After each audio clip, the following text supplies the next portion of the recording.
You ever heard of side effects? So sometimes when you take medicine, right, you get side effects. Like it cures your back, but it makes you have insomnia, like Robert says. Insomnia means you can't sleep. What's the difference between headache and dizzy? Ah, good one. So insomnia means you can't sleep. So when you have a headache, right, your head hurts. Right. But when you're dizzy, you want to fall. So it's like two different feelings. Yeah. Both very uncomfortable, of course. Yeah, it means you're sick. You're not feeling well.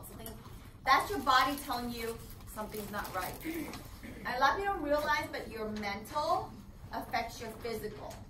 You ever notice that when you feel good, when you're happy, when you're healthy, your body feels good. You feel like you have so much energy. But on the other end of the spectrum, when you're sad or depressed or anxious or stressed, you just want to sleep all day, right? You don't want to get out of bed. You don't want to do anything. You don't feel confident. It's just a horrible feeling. So your mental definitely affects your body, your physical. So remember that. Okay. So stress, what you ought to know. This word ought is should. Okay, ought means should. Have you ever heard of this? It's not used as much as should, but the word ought. You ought to exercise. Okay, it's the same as should. Same thing. You should exercise. Okay, you rarely see this word. It's not common. No. Yeah, but it Should. Is the same? It just means it should. Okay. Yeah, you should exercise. You ought to exercise. Yeah. It's like a synonym, you know? Okay. Can we say you ought to know? Yeah, you ought to know this. You should know this. But it's just should, it's just more mainstream. Yeah, ought is acceptable. It's just not used as much. Not too many people. Not too many use that. But it's totally acceptable in the academic language. Oh. Yeah. Okay. So I'm going to read and you repeat after me, okay? All right. What is stress? What is stress? Stress Stress is our reaction to changing events in our lives. The reactions can be mental, what we think, or feel about the changes, and physical. How our body reacts to the changes. Okay, so stress is when something changes, because you know, human nature, we don't like change. We don't like it when things change, right? We like it to be the same. It feels comfortable, right?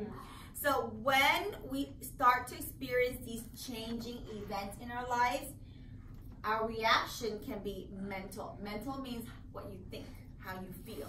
It's emotional. Physical is your body reacting. That's when you feel the headaches, the sweaty palms, this palm of your hand, right? Maybe some tenseness, you just feel tense, right? So that's physical. So stress can be both. Okay, either or sometimes both. All right, let's continue. What causes stress? What causes stress? Stress often comes when there are too many changes in our lives. The changes can be positive, like having a baby, or getting a better job, or they can be negative, such as an illness, or a divorce.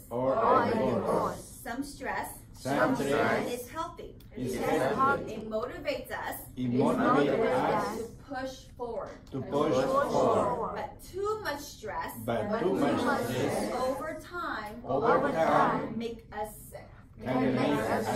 Okay, so what causes stress? Well, stress when there's changes. So one change is okay. Right, when you have 2, 3, multiple changes, too much, right? Your body, your mind just can't handle it. If you want, Hans, you can sit next to Donna. Yeah. You can share, okay? Yeah. So stress can be good stress. Maybe you're studying for a test to get into university, or you're taking a test for something to better yourself. Those are all positive stress because you're gonna push yourself, you're gonna motivate yourself. It's a good thing, right? Or you're studying for like a job. That's good. Having a baby is all good because you're gonna have this beautiful, child that's gonna come out of your body. Getting a better job. But then some stress can be bad.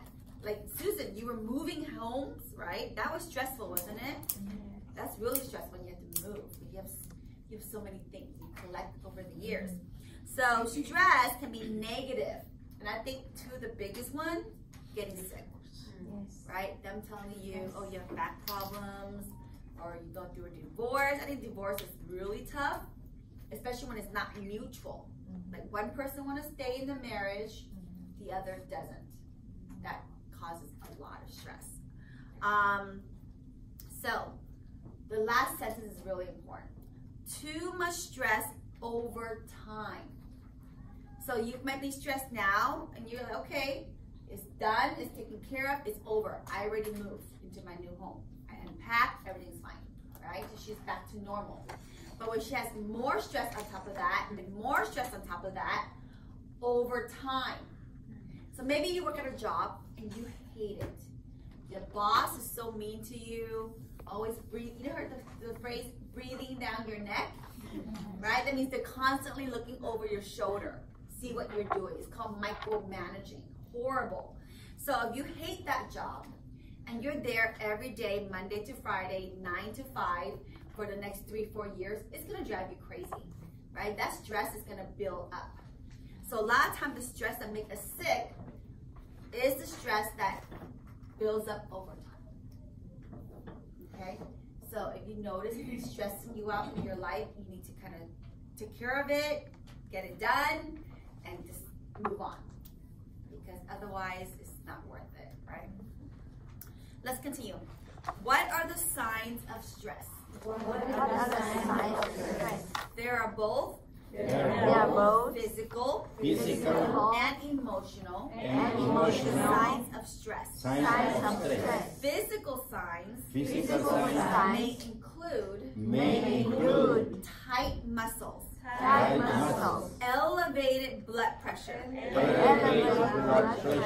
grinding your teeth, trouble sleeping, an upset stomach, and back pain.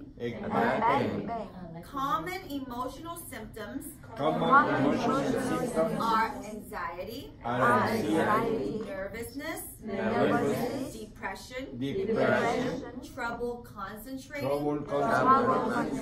and nightmares. Okay, so the emotional signs, right? So they're saying that the emotional signs are anxiety. People who have anxiety, they always worry. Even though it's not realistic, but they worry, and sometimes it just drives them crazy. So my dad has that. And even the most normal thing, he'll like make it so bad. And we're like, it's not that bad because we're normal, right? But to him, it's like the end of the world. Now, those are people that are suffering from anxiety, right? Even little things triggers them, and they really, really get messed up. Nervousness is normal. Like if you're nervous before a driving test or a test, normal, okay? But sometimes the nervousness is so bad, and nervousness goes hand in hand with anxiety.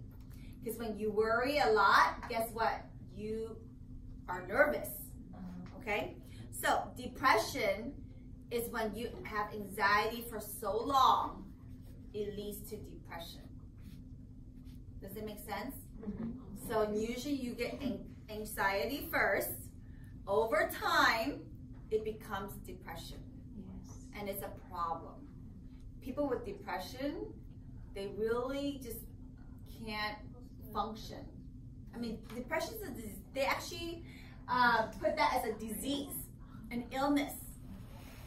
Of course, depression has, you know, different severity. It could be mild, you know, more serious, and then like even to suicidal. Yeah, there are people who suicide because they have depression for so long, they can't handle it, they'd rather kill themselves, you know. So it's a very, very serious illness. How about anxiety? Can you give me example what